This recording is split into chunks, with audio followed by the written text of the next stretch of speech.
আমি live radio তো করেইছি 10 বছর ধরে, অডিও বুকের কাজ করেছি, প্রচুর অডিও বুকের কাজ করেছি, ভিডিওর কাজ করেছি, এই সব কিছুর মধ্যে অ্যাক্টিংও করেছো। হ্যাঁ, 3-4টে জিনিস মানুষের মনে আছে, সেটাই থাকবে স্বাভাবিক। টপ অফ মাইন্ড বলে একটা জিনিস হয়, যেমন প্যাশন নিয়ে মানুষ জন্মায় না। কারেক্ট। মানুষের স্কিল ট্যালেন্ট থাকে, স্কিলও আমি বলবো না, স্কিল হচ্ছে ট্যালেন্টকে পলিশ করে তৈরি করা। মানুষের কিছু করার একটা ক্ষমতা বা সম্ভাবনা থাকে। এই যে ক্যারিয়ার পাথ আলটিমেটলি কি হবে সেটা আগে থেকে বলা খুব মুশকিল। যে 11-12 ভালো সায়েন্স নিয়ে পড়াশোনা করে নম্বর পাচ্ছে, সে যে সায়েন্টিস্ট হবে তার কোনো মানে নেই। যেখানে মীর সোমক মীরের তো কোনো সাবস্টিটিউট নেই, he is the best of best all আছে। ক্যাপ্টেন তোমরা সব ক্যাপ্টেন বলো।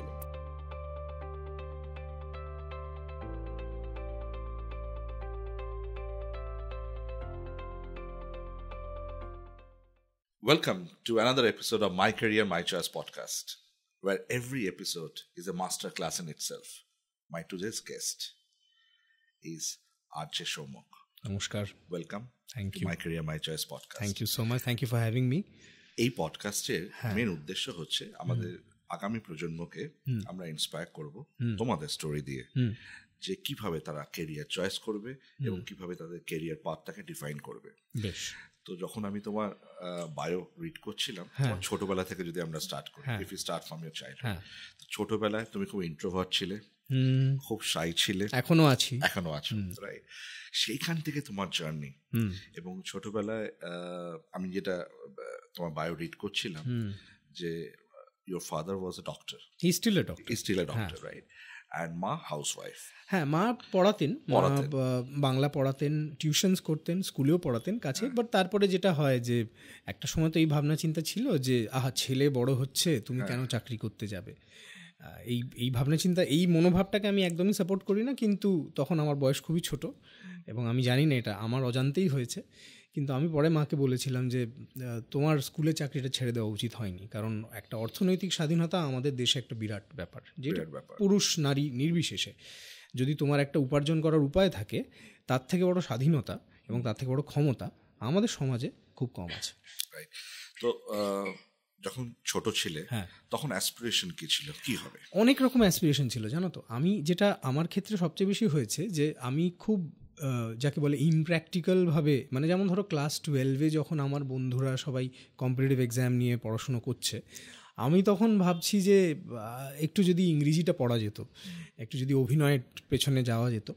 কিন্তু আমি সাহস করে সেভাবে বলে উঠতে পারিনি। যেটা হয় যে আমার মনে হয় শুধু বাবা মার চাপ তো নয়, যে এই রাস্তাটা ফলো করবে তারও একটা সাহসের জায়গা থাকা দরকার, তাকেও বলতে হবে, তাকেও মাথার মধ্যে ব্যাপারটা গুছিয়ে নিতে হবে। কারণ যে কোনো বাবা মাই চাইবেন যে তার সন্তান ভালো থাকুক, ডাক্তার হোক কিংবা ইঞ্জিনিয়ার হোক, যাই হোক। এটা এখনো সেই প্রথা চলে আসছে।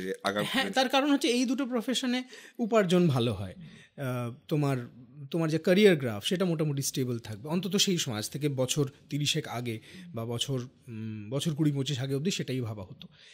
আমার মনে হয় সবচেয়ে বড় দায়িত্বটা পড়ে যে তার স্বপ্নটা চরিতার্থ করতে যাচ্ছে তার উপর।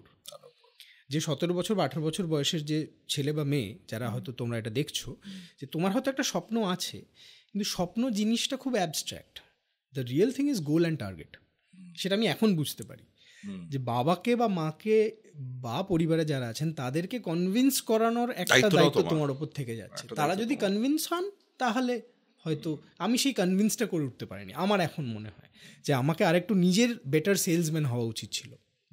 কিন্তু তুমি তো দীর্ঘ দেড় বছর সেলসের এবং MBA করে তুমি গেছিলে দিল্লিতে, তো সেই একটা জার্নি তোমার কিরকম এক্সপিরিয়েন্স? আমার ওটা দিল্লি ইজ মাই, মানে এটা আমি আগেও বলেছি বেশ কয়েকবার, দিল্লিটা মোটামুটি আই ওপেনার আমার কাছে আর কি। কারণ দিল্লিতে গিয়ে এক তো কলকাতার বাইরে তার আগে কখনো থাকিনি। দিল্লির একটা যেটা হয় যে কালচার ইজ ডিফারেন্ট, এবং সেখানে গিয়ে মানিয়ে নেওয়া একটা আমার একটু অসুবিধা হয়েছিল, অনেকেই পারেন।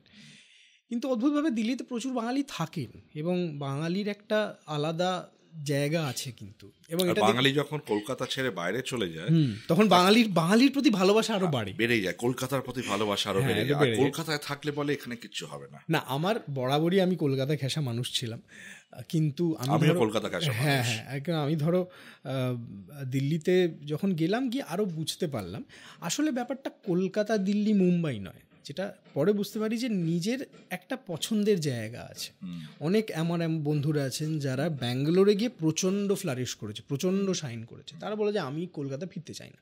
আবার আমার মতো কিছু লোকজন আছে যে না, আমাকে না, আমার শহরে থাকতে হবে, যে শহরটা আমি চিনি, যে জায়গাটা আমি চিনি, আমি নিজের বাড়িতে থাকবো বা আমার কাছে থাকবো। এটা সবার ব্যক্তিগত চয়েস। তো আমার সেইটা মনে হয়েছিল যে আমাকে ফিরতে হবে। হ্যাঁ, আমি এরম একটা ক্যারিয়ার, তখন তো আমার সেলসের ক্যারিয়ারটা চলছে, which was not going very good. আমি সেলসটা একদমই করে উঠতে পারিনি, টার্গেট অ্যাচিভমেন্ট খুবই কম ছিল। কিন্তু আমি জানতাম যে হাই টাইম আমায় যদি চেঞ্জ করতে হয়, আমার পারফরমেন্স ফিল্ডে, মানে যেটা আমার স্ট্রেংথ বরাবরই ছিল, মানে ধরো ছোটোবেলায় ক্লাস 5-6 থেকে আমি স্টেজে উঠছি, থিয়েটার করছো। পরে প্রথমে শুরু করেছিলাম সঞ্চালনার কাজ দিয়ে, অ্যাঙ্কারিং এর কাজ দিয়ে। মানে ক্লাস 6-এ ক্লাস 8-এর একটা প্রোগ্রাম, সেটা আমি অ্যাঙ্কারিং করছি। আমাদের স্কুলের একজন টিচার আমাকে সুযোগ করে দিয়েছিলেন, এবং করে উঠছি, দেখছি যে মাইকের সামনে আমি বেশ স্বচ্ছন্দ। ওই বয়সে 11-12 বছর বয়সে আমি এটা ভাবিনি যে এটাও একটা ক্যারিয়ার হতে পারে, এটাও একটা উপার্জন করার রাস্তা হতে পারে। আজ তো আমি সেটাই করছি। তো আমি যদি আরও ব্যাপারটা আগে ভাবতে পারতাম, যে কারণে না একটা অল্প বয়সে এই কাউন্সেলিংটা দরকার হয়। কাউন্সেলিংটা কীরকম, যে ক্যারিয়ার পাথটা ডিফাইন করার জন্য। আমি ক্যারিয়ার পাথে যাচ্ছি না, আমি বলছি যে ধরো একটা বাচ্চা যে ক্লাস 5 থেকে 6-এ উঠছে, 5 থেকে 6 একটা বড় চেঞ্জ। হ্যাঁ, জুনিয়র স্কুল থেকে যেই তুমি মিড লেভেলে যাবে, সেখানে পড়াশোনাটা আরেকটু ফোকাস হতে শুরু করে, আরেকটু চাপ বাড়ে, এবং তাতে যেটা হয়, এবং আরেকটা জিনিস হয়, তোমার যদি কোনো ট্যালেন্ট থাকে, আমার মনে হয় প্রত্যেকটা মানুষের মধ্যে একটা ট্যালেন্ট আছে, কোনো না কোনো মেধা আছে, এবং সেইটা নিয়ে সে কাজ করতে পারে। আমরা অনেক সময় গুলিয়ে ফেলি, যে ছবি আঁকতে ভালো পারে তাকে কেমিস্ট্রির ইকুয়েশন মুখস্থ করতে হচ্ছে, কারণ সিলেবাসে আছে, সেটা তো কিছু করার নেই। এবার কেমিস্ট্রিটা তো তাকে পড়তেই হবে, কিন্তু এমন একটা পরিস্থিতি যদি তৈরি করা যায়, যেখানে আমরা যদি বুঝতে পারি যে সে ধরো ছবি আঁকতে ভালোবাসে বা সে ভালো ফুটবল খেলে, সেইটাকেও একটু আমরা পুশ করব। এবং এই দায়িত্ব যেরকম শিক্ষা প্রতিষ্ঠানের আছে, সেরকম মা বাবার উপরেও আছে। আর যার ক্যারিয়ার নিয়ে কথা হচ্ছে তারও সেই দায়িত্বটা আছে, সে তো আর একটু বড় হবে, সে তো বড় হবে। আমি বলছি এই কাউন্সেলিংটা বাবা মার সবচেয়ে বেশি দরকার, যে একটা স্পার্ক আমি দেখতে পাচ্ছি আমার বাচ্চার মধ্যে, সেইটাকে আমি লালন করব, আইডেন্টিফাই করবো, সেটাকে আমি প্রোটেক্ট করার চেষ্টা করবো। এটা সংরক্ষণের মতো একটা বিষয়। এই যে যেমন বন জঙ্গল কমে যাচ্ছে, যে কারণে যারা পশু পাখি রয়েছে তাদের তো থাকার হ্যাবিট্যাট কমে যাচ্ছে, এটাও ট্যালেন্টও ওইরকম ভাবেই বিষয়টা। ট্যালেন্টের একটা হ্যাবিট্যাট লাগে, ট্যালেন্টের একটা ইকোসিস্টেম লাগে, এবং সেই অভয়ারণ্য যেটা, সেই স্যাংচুয়ারিটা প্রোভাইড করার দায়িত্ব বাবা মা বা যারা অভিভাবক রয়েছেন বা পরিবার, তারা যদি ওই স্পেসটা দেয়, সেফ স্পেসটা দেয়, তবেই তো সেখানে বৃদ্ধি হবে। হ্যাঁ, তার আগে তো পসিবিলিটি, কারণ পৃথিবী, আমাদের সমাজ বা বৃহত্তর পৃথিবী তো সবসময় চাপ দেবে, কারণ there is a rat race outside.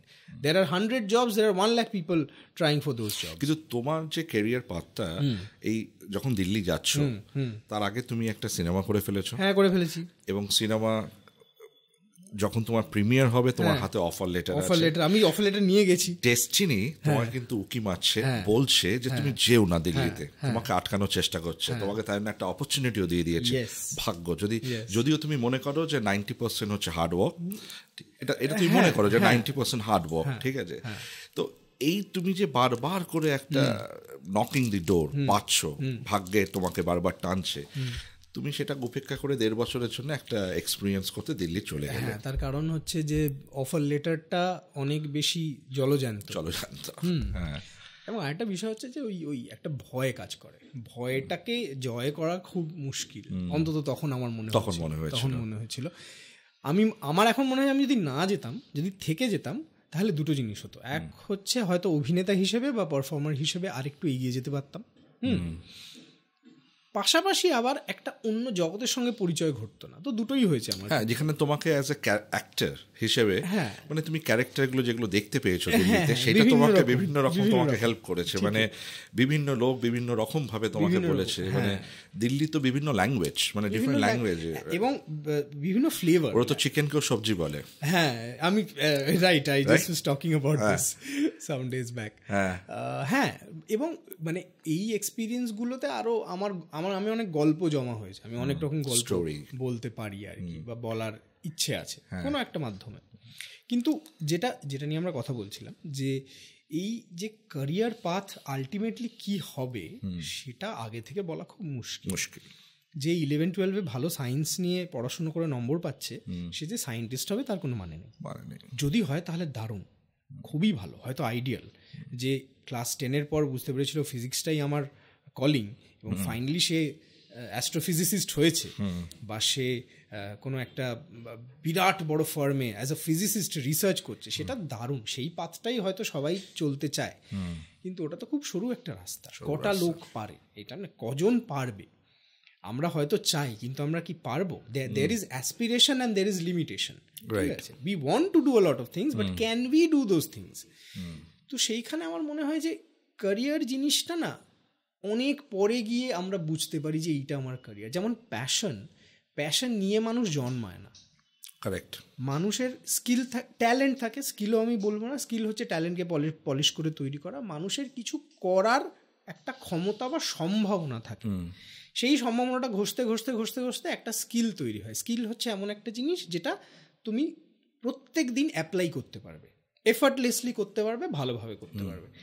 কিন্তু passion is something completely different. Passion এমন একটা জিনিস, আমার অন্তত মনে হয় যে প্যাশন এমন একটা জিনিস যেটা করতে গিয়ে বা যেটার সঙ্গে যখন পরিচয় হয়, তখন তুমি বুঝতে পারো যে আমার জীবনের উদ্দেশ্য হয়তো এইটা, বা আমার জীবনের অনেকগুলো উদ্দেশ্য আছে, তার মধ্যে একটা হচ্ছে এইটা। দ্যাট ইজ সামথিং, সেটা কখন আসবে কেউ বলে দিতে পারে না। দেখো, আমি পার্সোনালি, যেহেতু আমি দীর্ঘ 23 বছর ধরে ক্যারিয়ার কাউন্সিলিং করে এসেছি, আমি পার্সোনালি বিশ্বাস করি যে নলেজ আর স্কিল এর কোনো সাবস্টিটিউট নেই। অ্যাবসলিউটলি, ঠিক আছে, একদম। এবার যে বিষয় হোক, যেরকম তুমি একজন ইঞ্জিনিয়ার, তুমি MBA করেছো, নলেজ তোমার কাছে আছে। হ্যাঁ, আজকে হয়তো তুমি বাই প্রফেশন হচ্ছে আরজে, তুমি অ্যাক্টর, তুমি ডট বাই ডট অনেক কিছু এক্সপ্যান্ড করছো, হ্যাঁ, স্ল্যাশ দিয়ে তুমি এক্সপ্যান্ড করছো। কিন্তু এই যে নলেজ আর স্কিল, এটাই আমাদের কাছে বিগেস্ট অ্যাসেট। এটা আমাদের কাছে সারা জীবন থাকবে। এর পরের অ্যাসেট হচ্ছে নেটওয়ার্ক। আমি কি পারিপার্শ্বিকের মধ্যে আছি, বড় হচ্ছি, সেখান থেকে আমার গ্রোথ হবে। তারপরে হচ্ছে আমি কি চাই, আমার পয়সা করি, আমার গাড়ি বাড়ি, আমি কি চাইছি, and then last comes the image, আমার কি ইমেজ তৈরি হবে। কিন্তু এই তিনটের ওপর লোকের বেশি নজর। আমি এক্ষুনি ওভারনাইট সেলিব্রিটি হতে চাই, কিন্তু ওভারনাইট সেলিব্রিটি হলে আমরা দেখেছি যারা ওভারনাইট হচ্ছে, তারপর একটা কোনো মিস্টেকের জন্য, কিছুদিন আগে একটা পডকাস্টার দেখলাম, একটা মিস্টেক, একটা রং ওয়ার্ড, তার ইমেজ চেঞ্জ হয়ে গেল।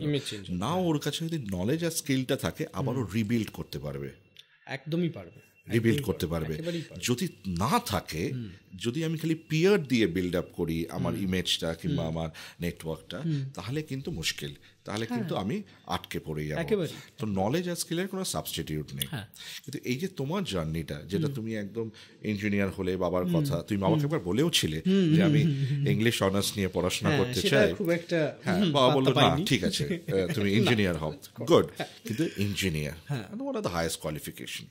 হ্যাঁ, তারপরে তুমি MBA করলে, চাকরি করলে 1-1.5 বছর কর্পোরেট ওয়ার্ল্ডে গিয়ে, তারপরে কোথাও একটা ইনার ভয়েস তোমাকে বললো যে না, তুমি চলে আসো। এবং তুমি বলেছিলে যে তোমার বন্ধু একজন তোমাকে অডিশনের জন্য পাঠালো, তো কেউ তো তোমাকে একটা ইন্সপায়ার করলো, অবশ্যই একজন, ঠিক আছে, মানে এক দুজন মানুষ, এই অ্যাঞ্জেল যে তোমাকে একটা নোটিফাই করে পাঠিয়ে দিল, এবং তুমি আসলে। আজকে রেস্ট ইজ হিস্ট্রি। লাস্ট নভেম্বরে তুমি 10 বছর কমপ্লিট করলে ইয়োর জার্নি। কিরকম লাগছে? আমার তো মনে হয় যে আমার কিছুই করা হয়ে উঠলো না এখনো। হ্যাঁ, কিছুই করা হলো না, কারণ আমার মতে আমার সবচেয়ে বড় আউটপুট যেটা দেওয়ার এখনো অবধি, সেটাই আমি এখনো দিতে পারিনি। আই থিঙ্ক আমি, যেহেতু we are having a very frank chat, আমি বলছি যে আই থিঙ্ক আমার এন্ড থেকে my biggest contribution would be এমন একটা গল্প বলে যাওয়ার, যেটা থেকে যাবে, এবং সেটা হয়তো সিনেমার মাধ্যমে, হয়তো উপন্যাসের মাধ্যমে, but something which is long format. তো এই স্ল্যাশের মধ্যে কি আমি একটা ফিউচারে ডাইরেক্টরকে দেখতে পাচ্ছি? হয়তো, ফিঙ্গার ক্রসড। কিন্তু ডাইরেক্টরের থেকেও বেশি আমার মনে হয় সামবডি হু ক্রিয়েটস, এখন একটা খুব সুন্দর শব্দ আছে বা ব্যবহার হয়, যেটা হচ্ছে প্রেজেন্টার বা কিউরেটর, সেরম টাইপের ক্রিয়েটর অফ দ্য, মানে ক্রিয়েটর মানে শুধু পরিচালক নয়, কিন্তু ক্রিয়েটর হচ্ছে যে গল্পটাকে জন্ম দিচ্ছে এবং যে গল্পটা পরিচালনা করে এগিয়ে নিয়ে যাচ্ছে সবার পুরো একদম শুরু থেকে শেষ অবধি। কারণ আমার দেখো, সিনেমা আমার কাছে খুব ইন্সপিরেশনাল একটা জায়গা। ইন্সপিরেশনাল কেন বলছি, কারণ হয়তো অধিকাংশ ভারতবাসীর ক্ষেত্রেই কিন্তু আমাদের যে সিনেমা আমরা দেখে বড় হয়েছি, সেই সিনেমার অনেক হাবিজাবি জিনিস আছে, কিন্তু কিছু কিছু জিনিস মনে থেকে গেছে, মনে দাগ কেটেছে, এবং সেই কিছু জিনিসের মাধ্যমে অনেক কিছু বলে দেওয়া গেছে। হ্যাঁ, আমি কোনো বিশেষ ছবির উদাহরণ দিচ্ছি না, আমি সবাই যাদের নিজের মতো করে ভেবে নিতে পারেন, কিন্তু একটা চরিত্রের যাত্রা, এবং শুধু যে সিনেমা তা নয়, তার মধ্যে উপন্যাসও আছে, উপন্যাস থেকে সিনেমা হয়েছে, লেখা থেকে। তো আমার বেসিক্যালি যেটা গল্প বলা, the idea of telling a story where আমি যখন শুরু হচ্ছে তখন আমার যে চরিত্র, সেই চরিত্র একটা ঝামেলার মধ্যে পড়ছে, সেই ঝামেলা থেকে বেরোচ্ছে, বেরিয়ে সে একটা জায়গায় যাচ্ছে, এই হচ্ছে গল্প। সমস্ত গল্পেরই এখানে এখন আমরা একটা এর একটা ছাপ দেখতে পারি, যে the story of the underdog. তো আমার এরকম একটা গল্প বলার খুব ইচ্ছে আছে, যে একটা গল্প যেটা মানুষের সঙ্গে থেকে যাবে। তো আমার মনে হয় that will be my biggest output এখন অবধি, কিন্তু জানি না সেটা কবে হবে। গল্পটাই লেখা হয়নি এখনো, গল্পটা কোথাও একটা আছে, কিন্তু সেটা আমি এখনো নামাতে পারিনি। মানে সেইভাবে বলতে গেলে in technical terms it is still in the cloud, আমি এখনো ডাউনলোড করতে পারিনি। ঠিক আছে। তো এই যে তোমার আর যে জার্নিটা হলো, যখন তুমি চান্স পেলে, ব্রেক থ্রু পেলে, এবং একটা ট্রায়ও তৈরি হলো, যেখানে মীর সোমক আর মীরের তো কোনো সাবস্টিটিউট নেই, he is the best of best, all are captain, তোমরা সব ক্যাপ্টেন বলো। এই যে ট্রায়োটার মধ্যে তোমরা অনেকগুলো ইন্সপায়ারিং কন্টেন্ট দিলে, তখন তো ট্রান্সফরমেশন হচ্ছে। তুমি যখন এসছো তখন অলরেডি 2010-এ ফেসবুক এসে গেছে, আস্তে আস্তে অডিওটা হারিয়ে যাচ্ছে, লোকে ভিজুয়ালের ওপর বেশি যাচ্ছে, ঠিক আছে। তো এরকম একটা ট্রানজিশনাল মোমেন্টে তোমার এন্ট্রি ইন্ডাস্ট্রিতে, এবং তুমি কিন্তু তোমার ভয়েস দিয়ে, তোমার কন্টেন্ট দিয়ে তুমি নিজের একটা নাম তৈরি করতে পারলে, লোকে তোমাকে ফলো করতে শুরু করলো। তো এটার মধ্যে তোমার কি মনে হয় কার কার অবদান আছে? মানে apart from definitely you already have a talent, কিন্তু তাছাড়া মীর কিরকম তোমাকে সাপোর্ট করেছে, কিংবা he has always been an inspiration. ধরো আমি আজকে যদি, আমার পাবলিক স্পিকিং এর ট্যালেন্ট বরাবরই ছিল, the talent of talk, gift of the gap যেটাকে বলা হয়, কিন্তু সেটা পলিশ হয়েছে প্রচুর মানুষের জন্য। আমি শুধু মানে ক্যাপ্টেন তো বটেই, ক্যাপ্টেনকে দেখে আমি শিখেছি কাজ, আমরা সবাই শিখেছি, কিন্তু আশেপাশে আরও প্রচুর লোক আছে। আমি দ্বীপের কথা বলবো, আমি ইন্দ্রাণীদির কথা বলবো, দেয়ার আর আদার পিপল, মানে সবার এখন আমি অবশ্যই নাম নিতে পারছি না, কিন্তু যাদেরকে দেখে, যাদের কথা শুনে কিভাবে নিজেকে বা নিজের বক্তব্যকে প্রেজেন্ট করতে হয়, সেটার প্রচুর আইডিয়া আমি পেয়েছি আর কি, এবং সেগুলো অ্যাবজর্ব করেছি with a lot of genuine openness, যেটা আমার মনে হয়। তো আজকের প্রজন্ম যারা এই পডকাস্টটা শুনছে, হয়তো তাদের মধ্যেও একজন ফিউচার রাজ্যে আছে, সেও হয়তো ইঞ্জিনিয়ারিং করেছে, MBA করেছে, হয়তো দিল্লি কিংবা বোম্বেতে কোনো জায়গায় আটকে আছে, হ্যাঁ, সাহস করে এগোতে পারছে না, তাকে কি তুমি একটা মেসেজ দেবে, কি বলবে? খুব মুশকিল, খুব বড় দায়িত্ব এটা। তাকে বলবো যে এখন সুবিধে আছে কিছু, এখন তোমাকে মাইক্রোফোনে কথা বলার জন্য রেডিওর চাকরি করার দরকার নেই। এই যে আমরা যে মাইক্রোফোনটায় কথা বলছি, সেটা তো তোমার, সেটা মাই ক্যারিয়ার মাই চয়েস চ্যানেলের প্রত্যেকটা যাদের জিমেল অ্যাকাউন্ট আছে, সেই জিমেল অ্যাকাউন্টের সঙ্গে একটা করে ইউটিউবের অ্যাকাউন্ট দেওয়া হয়, ঠিক আছে। এই যে মাইক্রোফোনগুলো বিভিন্ন অনলাইন পোর্টালে কিনতে পাওয়া যায়, দামি, অবশ্যই দামি, কিন্তু সেটাকে আমি যদি ক্যাপিটাল ইনভেস্টমেন্ট ধরে নিই, সেই দাম দিয়ে একটা মাইক্রোফোন কেনা হলো, একটা ল্যাপটপ বাড়িতে আছে, বা ফোনেও হয়ে যেতে পারে। এমন অনেক মাইক্রোফোন আছে যেখানে ওই ওয়্যারলেস রিসিভার দিয়ে ডাইরেক্টলি ফোনে অডিও, ফ্রন্ট ক্যামেরা অন করো, নিজের বক্তব্য পেশ করো, শুরু করো, করে আপলোড করে দাও, জার্নিটা স্টার্ট করো, আপলোড করে দাও, দ্যাটস ইট। আর এই অনেক সোজা হয়ে গেছে, অনেক সোজা। আমাকে যেমন আমার যে প্রথম যে রেডিও চ্যানেলের কাজ এবং যার সঙ্গে এখনও আমার নাম জড়িয়ে আছে, সেখানে আমাকে চাকরিটা পেতে আমি 11 রাউন্ড ইন্টারভিউ দিতে হয়েছিল। 11 রাউন্ড ইন্টারভিউ দিতে হয়েছিল, তার মধ্যে 4 রাউন্ড অডিশন। সেটা আমাকে অনেকটা পলিশ করেছে ঠিকই, কিন্তু সেটা একটা লম্বা প্রসেস। এবং সেটা থাকবেই, এটা যে কোনো সংস্থা, একটা বড় সংস্থার ক্ষেত্রে থাকবে। কারণ তুমি তো শুধু সেখানে পারফর্ম করতে যাচ্ছ না, আরও অনেকটা জিনিস। তুমি একটা অফিসে কাজ করবে, তোমার মেন্টালিটি কীরকম, তুমি কি as an employee, as a worker, সে অনেক বিষয় আছে। আমি বলছি যে একদম শুরু করতে চাইছে তার অত কিছু না ভাবলেই চলবে। বড় ইউটিউব করার দরকার নেই, ডু শর্ট ভিডিওস। শর্ট ভিডিওর রিচ অনেক বেশি। রিল করো, 30 সেকেন্ডস রিল করো। আগে ভেবে নাও যে তুমি কি করতে চাও, কন্টেন্টটা কি হবে, কি ফ্লোতে যাবে, তোমার বক্তব্যটা কি। যেমন ধরো, আমি যেটা মানে এর আগেও বলেছি, স্টুডেন্টদের সাথে ইন্টারাক্ট করার সময় বলেছি যে যেটুকু আমি বুঝতে পেরেছি বা যেটুকু আমি শিখেছি সেটা হচ্ছে যে তুমি যে জিনিসটা নিয়ে খুব এক্সাইটেড, সেটাই তোমার content. Correct. What excites you, সেটা কি সিনেমা, সেটা কি ফুটবল, সেটা ক্রিকেট, যে জিনিস নিয়ে তুমি তোমার বন্ধুদের সঙ্গে ঘন্টার পর ঘন্টা আড্ডা মারতে পারো, সেটা কি? সেটা পলিটিক্স করতে পারো, একটু ভেবেচিন্তে করতে হবে, কারণ ভারতবর্ষের রাজনীতি একটু সেন্সিটিভ একটা বিষয়, একটু ভেবেচিন্তে করতে হবে।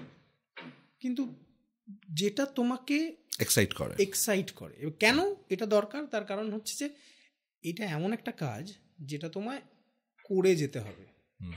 তুমি টানা 1 বছর করলে, 1 বছর পরেই গিয়ে কেউ বলল আচ্ছা তুমি ওই না ওইটা। মানে যেমন আমি আমার 10 বছর বলছি, 10 বছরের মধ্যে আমি লাইভ রেডিও তো করেইছি 10 বছর ধরে, অডিও বুকের কাজ করেছি, প্রচুর অডিও বুকের কাজ করেছি, ভিডিওর কাজ করেছি, এই সব কিছুর মধ্যে অ্যাক্টিংও করেছো। হ্যাঁ, 3-4টে জিনিস মানুষের মনে আছে, সেটাই থাকবে স্বাভাবিক। টপ অফ মাইন্ড বলে একটা জিনিস হয়, সব কিছু মনে থাকবে না। কিন্তু মানে ধরো আমার কাছে 10 রকম জিনিস আছে, আমি 10টা জিনিস করলাম, তার মধ্যে 7টা জিনিস ভালো, তার মধ্যে 7-এর মধ্যে 5টা জিনিস থেকে গেল, 5-এর মধ্যে 3টে জিনিস মানুষের কাছে পৌঁছলো, 3টের মধ্যে একটা হয়তো সেই টপ অফ মাইন্ড রেজিস্টার করবে যে ও আচ্ছা ও তো ওই যে ওই ছেলেটা বা ওই যে ওই মেয়েটা। কিন্তু এই একটা রেজিস্টার করানোর জন্য তোমার 10টা জিনিস করতে হবে, এক্সপেরিমেন্ট করেই যেতে হবে। হ্যাঁ, তবে বিভিন্নভাবে করতে হবে। এবং এখন সেটা অনেক সোজা।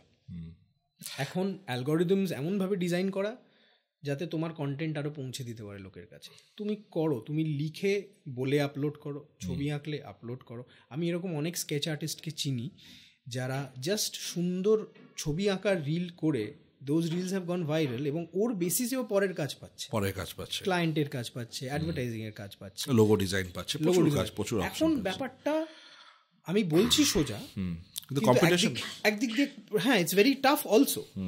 সোজাটা কোন দিকে, যে একটা জায়গায় দিয়ে দেওয়া, মানে নিজের কাজটাকে শোকেস করার একটা জায়গা তৈরি হয়েছে, দেখানোর জায়গা, মার্কেট প্লেসটা তৈরি আছে। সবার একটা ফেসবুক আইডি আছে, সবার একটা ইনস্টাগ্রাম হ্যান্ডেল আছে, সবার একটা ইউটিউব চ্যানেল আছে, চ্যানেলটা দেওয়া আছে, তোমার দেওয়া আছে, তুমি কি করবে সেটা পরে কি করবে। রাইট। তো এই যে জার্নিটা তোমার চলছে, তুমি তো অনেকগুলো রোল প্লে করলে, আরজে, অ্যাক্টর, ঠিক আছে, এবং তোমার সানডে সাসপেন্স যেটা ওয়ান অফ দ্য হিট তুমি পারফর্ম করেছো। কোন রোলটা তোমাকে বেশি এক্সাইট করে?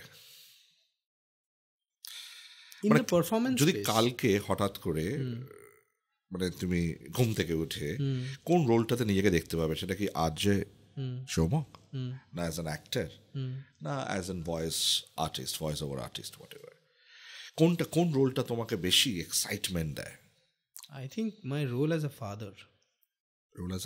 Yes, I have a 5-year-old at home and আমি যা করছি ওর জন্যই করছি, বাকি সব কাজ আমার কাছে। এবং I am very passionate about my work, অবশ্যই, এবং খুব ভালোবাসি। কিন্তু আমি এটাও জানি যে কাজের প্রতি ভালোবাসাটা দূর থেকে ভালোবাসা, কাজ থেকে নয়। না, তার কারণ হচ্ছে কাজ জিনিসটা আজ আছে কাল নেই, তোমার রেলেভেন্স আজ আছে কাল নেই। আজ তুমি তোমার কোম্পানির জন্য খুব গুরুত্বপূর্ণ এমপ্লয়ি, কাল তোমাকে মেল করে বলে দেওয়া হতে পারে যে পরশু দিন থেকে তোমাকে আর লাগবে না। তো আমি এটা সবাইকে বলবো যে you need to be ambitious, you need to figure out your career, you need to work hard, but don't get emotional about it. তোমার কাজের সঙ্গে ওতপ্রোতভাবে জড়িয়ে ফেলো না। তোমার কাজ আর তোমার সত্তা দুটো আলাদা। You are not your work. Correct. Your personality is not defined by your work. I am sorry, এইটা অনেকেই ভেবে ফেলেন। যে পডকাস্টের কথা তুমি বললে, যিনি জড়িয়ে পড়েছেন ইয়েতে, তিনি তার একটা মন্তব্যে তাকে নিয়ে তুলোধনা করা হচ্ছে, কিন্তু হয়তো মানুষটা সেটা নয়। ও তার কাজের পরিপ্রেক্ষিতে একটা কথা বলে ফেলেছে। এবং আমি তো এটাও বলতে পারি যে ওই পার্টিকুলার শোয়ের যারা এডিটর, তারা তো এটা বাদও দিয়ে দিতে পারতো। এটা তো লাইভ শো নয়, তারাও বাদ দেয়নি, তারাও ভাবেনি, সবাই কেউ ভাইরাল হয়ে গেছে, তারপরে কেউ ভাবেনি জিনিসটা। ঠিক আছে, ভাবেনি ব্যাপারটা, বিকজ যেই লেভেল অফ কন্টেন্ট ওখানে চলে, সেখানে ওরা ভেবেছে এই কন্টেন্টটাও পাস হয়ে যাবে। হ্যাঁ, কিন্তু কোথাও একটা গিয়ে ব্যাপারটা হিট করে গেছে। এবার আমি সেটা উচিত অনুচিতে যাচ্ছি না, সেটা অন্য আলোচনা, কিন্তু আমি বলছি যে এত কিছু হওয়ার পরেও তার কাজটা কিন্তু তাকে মানুষ হিসেবে ডিফাইন করে না। কারেক্ট। এবং এই পার্থক্যটা করতে হবে খুব আগে থেকেই, যে you are not your work. এটা খুব, মানে তুমি কিন্তু একদম অসাধারণ একটা নতুন কনসেপ্ট দিয়ে দিলে। না, অ্যাকচুয়ালি এটা কি বলতো, এটা এই কনসেপ্টটা নিয়ে কথা হচ্ছে পৃথিবীতে। আমিও কিছু মানুষকে ফলো করি, যেমন আমার খুব প্রিয় লেখক হলেন মার্ক ম্যানসন, আমার খুব প্রিয় বক্তা হলেন সাইমন সাইনেক। এনারা বলছেন, আমিও ভাবনা চিন্তা করছি, দিস আর থট এক্সপেরিমেন্টস, যে ধরো আমি কেন বলছি I think I love my role as a father, because আমি কোনোদিন আমার বিয়ে হওয়ার আগেও আমি কোনোদিন ভাবিনি যে আমি মানে একটা শিশুকে মানুষ করতে পারবো। মানে আমি একটা বাচ্চাকে কোলে নিতে ভয় করতো, আর আমি হ্যান্ডেল করতে পারতাম না। যে আমার যে শুনতাম যে দাদাদের ছেলে মেয়ে হয়েছে, বাবা কি করছে, but when my son was born, আমি দেখলাম যে ব্যাপারটা হয়ে গেল, যে করে ফেললাম, এখনো করছি। আমি আমার বাবাকে দেখেছি আমার ছোটবেলায়, যে প্রচণ্ড দায়িত্ব সব কিছু ম্যানেজ করে। হ্যাঁ, আমার সেই চাপটা নেই, বাবার সময় যে চাপটা ছিল, কারণ বাবাকে নিজের বাড়ি তৈরি করতে হয়েছে, বাবাকে অলমোস্ট না প্রায় পুরোটাই একাই। আর তোমার বাড়ি হচ্ছে তোমার বিগ ব্রাদার। একদমই তাই। হ্যাঁ, তুমি আগের এপিসোডটা খুব ভালো দেখেছো আমার হ্যাঁ, বাড়িটা, and I am so thankful যে আমার বাবা ওই বাড়িটা তৈরি করতে পেরেছিলেন, কারণ ওই বাড়িটার মধ্যে আমি যে আমার শৈশবটা পেয়েছি, সেটা হয়তো ভাড়া বাড়িতে পেতাম কি আমি জানি না। তো বাবা একদিক দিয়ে অনেক কিছু করেছেন, অনেক স্যাক্রিফাইস করে আমাদেরকে ভালো রেখেছেন। এবং বাবার সঙ্গে আগে একটা দূরত্ব ছিল, যেটা বাবার ছেলে থাকে, কিন্তু বাবার থেকে আমি কিছু জিনিস শিখেছি, যে সেটা কি ইমপ্লাইড করবে তোমার মানে তোমার ছেলের ওপর। আমি বলছি তোমার, যেমন ধরো বাবার থেকে যেটা আমি খুব শেখার চেষ্টা করি, যে বাবার একটা জেদ আছে, এবং সেই জেদটা আগুনের মতো। বাবার যখন কিচ্ছু ছিল না, তখন বাবা নাকি এরকম বলেছিল যে, মানে বাবার কাছে বাবার বাড়িটা খুব প্রিয় আর কি, কারণ নিজে হাতে বানিয়েছে, almost from his sweat and blood.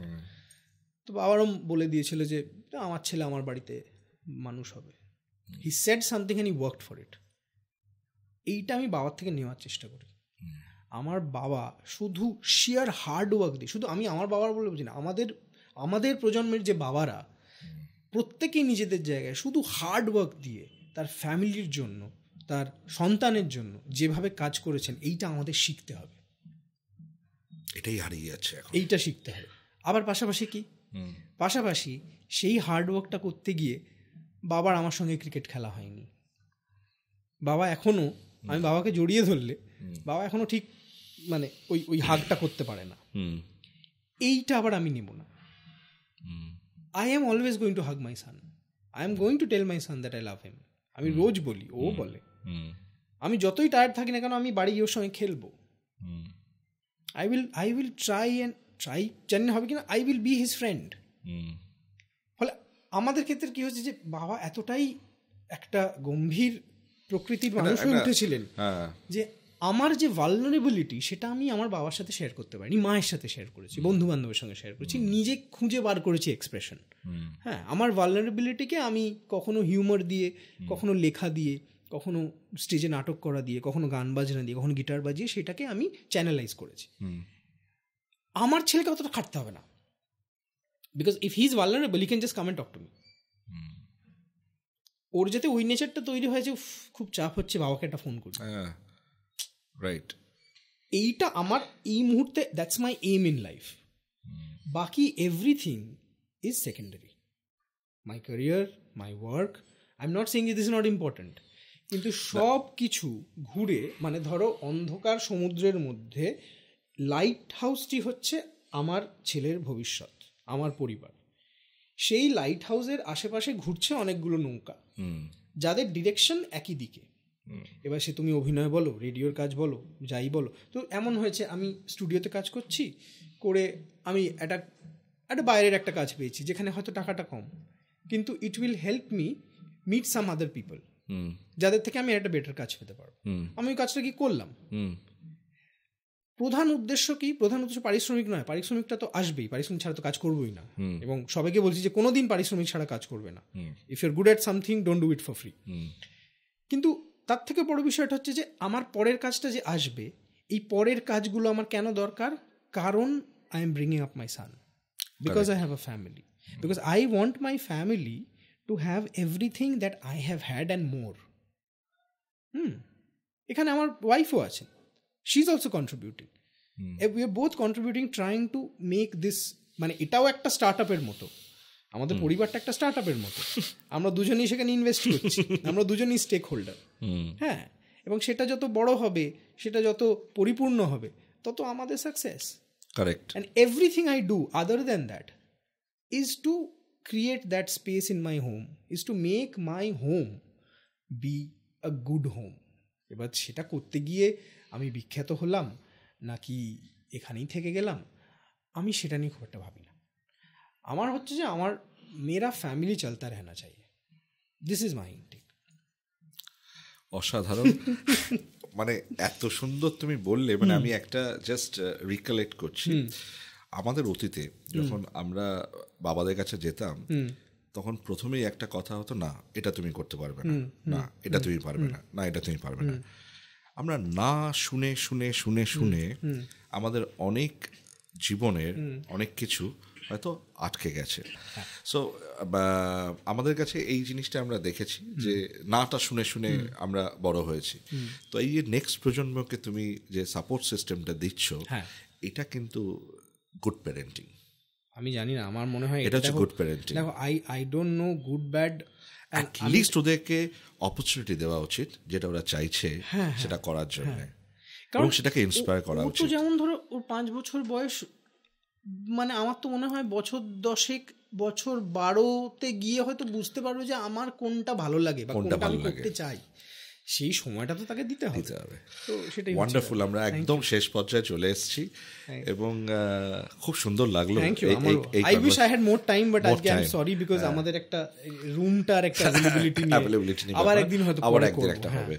Thank you very much. Keep watching my career my choice podcast, subscribe করুন, এবং আজ যে সৌমকের যে ক্যারিয়ার জার্নিটা, সেটা থেকে যদি ইন্সপিরেশন নিতে পারেন, তাহলে definitely you can also change something. কিছু চয়েস আপনি করতে পারবেন।